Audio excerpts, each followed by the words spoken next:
Сәлем баршаңызға достар, сіздермен бүгін винегрет салатының жасалу жолының рецептімен бөлісетін боламын. Жасалу жолы өте оңай, қарапайым салаттың бір түрі. Достар, менің каналыма тіркеліп, қоңыраушаны басып кетуді ұмытпаңыздар. Сіздерге де жасап көруге кеңес берем, өте дәмді салат. Достар, бізге дәл осы ингредиенттеріміз қажет болады. Ең алдымен қызылшамыз, және де соленый огурцымыз, мұнда қайнатылған картошкамыз, және де сәбізіміз қайнатылған, пиязымыз, горохымыз, және де тұздалған капустамыз, және де сұйық май қажет болады бізге. Достар, енді осы заттарымыздың барлығын турап дайындап аламыз. Ең алдымен пияз турап аламыз. Осы пиязымызды майда кубиктарға турап алғаннан кейін, осы пиязымызды салқын суымызға салып алатын боламыз. Ситамыздың көмегімен сүзіп аламыз. Сонда пиязымыздың әшісі кетіп, балаларымыздың да жеуіне ешқандай да кедергі болмайды. Пиязымыздың тек қана тәтті дәмі қалатын болады. Мінекей достар, салқын суымызға салып сүзіп алдым. Енді кезекте таза ыдысымызға салып, соленый огурцыларымызды турап алатын боламыз. Достар, жасап көріңіздер, дәмі өте ерекше, витамин салаттардың бір түрі. Дәмді болып шығады, майонезсіз жасалатын болғандықтан өзіме осы салат қатты ұнайды. Жасап көруге кеңес беремін сіздерге де. Достар, мұнда менің тағы да инстаграм парақшамды қалдырып кеттім. Инстаграм парақшамда да мен сіздермен керемет рецепттермен бөлісіп отыратын боламын. Кіріп қарап көрсеңіздер болады. Достар, барлық қоспаларымыз дәл осылай видеодағыдай кубиктап турап алыңыздар.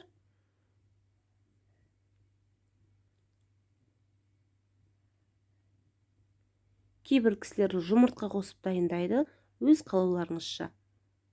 Мен жұмыртқа қолданбаймын, дәл осы рецептпен жасаймын, және де дәл осы рецептпен өте дәмді болып шығады.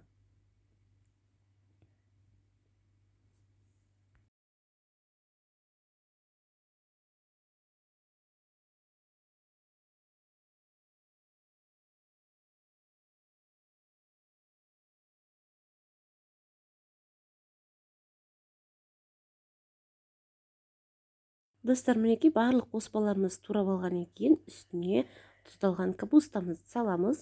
Бұл жерде мен капустамды тұзға жақсылап араластырып алдым. Менде кәдімгі обычный дайын капуста.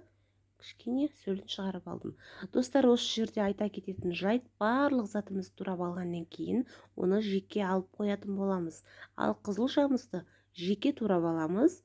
Жеке турап алған қызылшамызды алдын ала жалғыз өзін майға араластырып аламыз. Сонда қызылшамыз өз цветін сақтап, яғни басқа қоспаларымыздың барлығын араласып кетпей, цветі өте әдемі болып шығады. Мінекей дәл осылай 4 ас қасық май құйып, үстіне жақсылап араластырып алыңыздар. Тек қана қызылшаның өзін. Мінекей достар, жақсылап араластырып алып, осы қоспамызды жаңағы турап дайындап қойған қоспаларымыздың үстіне салып араластырып аламыз. Мен тұз салмадым, себебі менде тұздалған қиярымның, яғни бұл жерде капустамның тұзы шықты. Өте дәмді болып шықты. Тұзды қолданбасаңыздар да болады. Мінекей достар, барлығын жақсылап араластырып алыңыздар. Мен кішкене аздап қара бұрыш сеуіп жібердім. Бұл да өзіндік ерекше дәмін береді. Ал достар, сіздерге де жасап көруге кеңес беремін.